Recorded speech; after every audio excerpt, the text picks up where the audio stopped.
Hey, welcome back. So I have three easy drawing exercises that I think you should totally try. I will demo all three and explain what I'm thinking about along the way, and maybe you can pick up a thing or two from what I have to say. Alright, let's go. Exercise 1. Drawing basic forms. So the exercise can be broken down into two different levels. Level 1, drawing the basic shapes, and level 2, rendering them with light and shadow. I will start by drawing out the shapes. Most of these can be drawn with the help of a cube. By stretching and deforming it, most of the shapes can be drawn this way.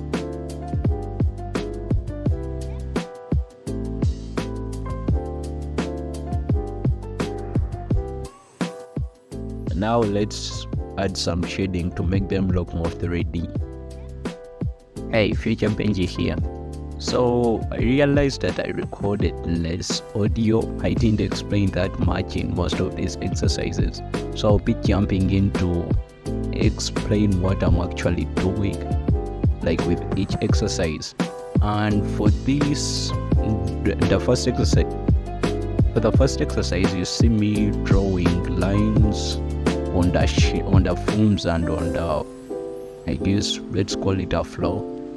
Yeah, those lines are just there to help guide how the shadow is being cast, at least according to the light setup I have going on. And yeah, that's what I'm doing for those of you who are wondering.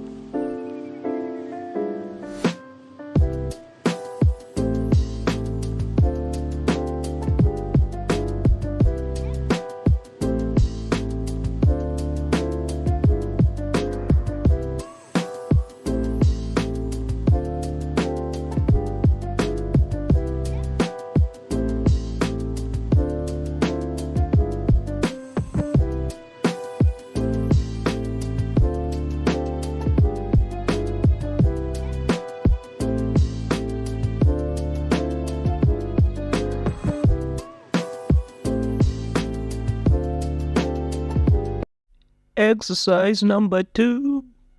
Still life studies, but still with basic forms. For this, I'll head over to Google and grab some photo references. Try finding photos with good lighting. And yeah, for those who don't know, you can just Google this and find thousands of photos that you can actually use for this study. Okay, now for the exercise part. This is a great exercise if you want to train your observation and get a solid understanding of how things look in a 3D space. I'll start by identifying the direction of light on the reference image, and keep this in mind for later. It will be very important when you start rendering. Let's start by lightly sketching in the forms and doing our best to keep scale in mind. Later on, I'll be filling in the forms with a midtone value and start rendering everything out using my reference photo as a guide. When doing this, it's best you don't sample straight from the image, because it would kill the purpose of the study. So basically, try your best to observe and paint what you see. And it's best to just build up everything that you see in the image. So if an area is white in the image, don't just bucket fill or paint straight with white because you spotted a white area.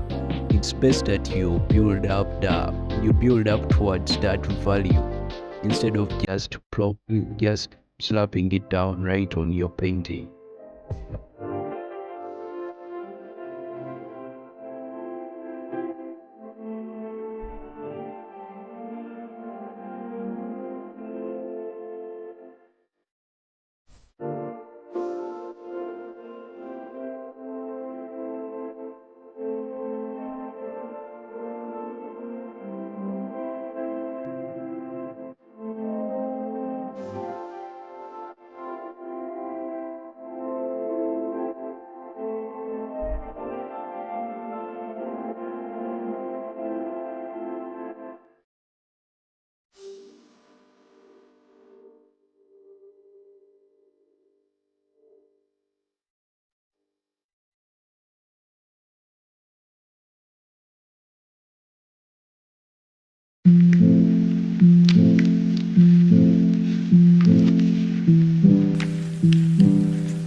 Exercise 3, black and white portrait painting.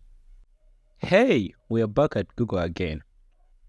This time I will try to find a good portrait reference for the exercise. Normally I look for images that have good lighting and a good separation between light and shadow.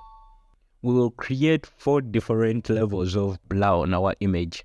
Normal, 25% blur, 50% blur, and 80% blur. This is to trick the brain into thinking these are random shapes, not a human face. After this, we'll start painting with the most blurry image being our first reference and slowly working our way down.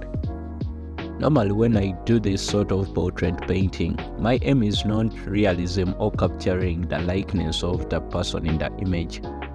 Most of the times my aim is to draw an appealing face. Your goal can be different, so don't let me stop you.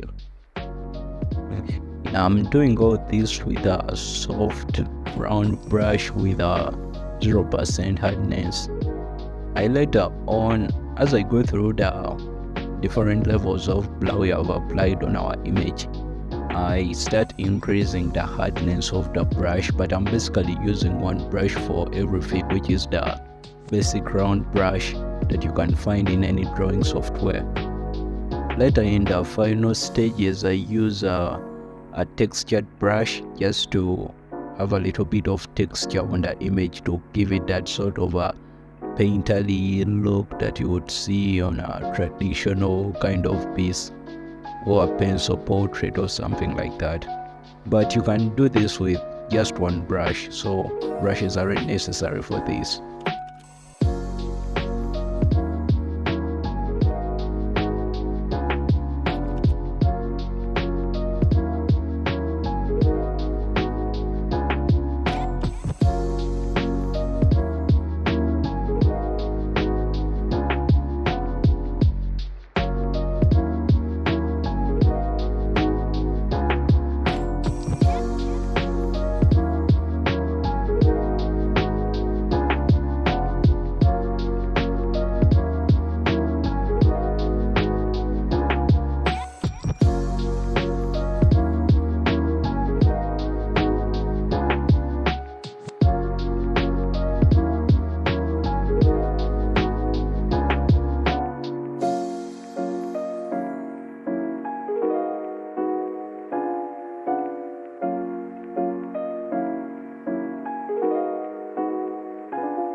Video outro.